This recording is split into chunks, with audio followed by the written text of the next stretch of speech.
अफसोसनाक खबर दे रहे हैं आपको नारोवाल से, जहां पर मामूली तल्ख कलामी पर 2 अफराद को कत्ल कर दिया गया। थाना नूरकोट के इलाका सुल्तानपुर में गली में मवेशी बांधने पर झगड़ा हो गया, जिस पर मुखालिफिन की फायरिंग से 2 अफराद जाँ बहक। इसी हवाले से देखते हैं ये रिपोर्ट।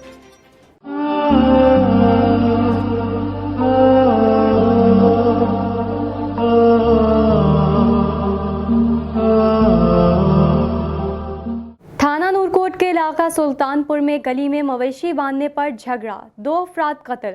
दौरान झगड़ा मुखालिफिन की फायरिंग से 2 नौजवान कत्ल हो गए। कत्ल होने वाले दोनों अफराद सगे भाई थे। जाँ बहक नौजवानों की शिनाख्त शहरोज़ और शहीर के नाम से बताई जा रही है। नाशे पोस्टमार्टम के लिए अस्पताल मुंतकिल कर दी गई हैं। मुलजिम कत्ल करने के बाद फरार हो गए। फायरिंग से 5वीं और 10वीं के तालिब इल्म 2 सगे भाई कत्ल, नाशे अस्पताल मुंतकिल।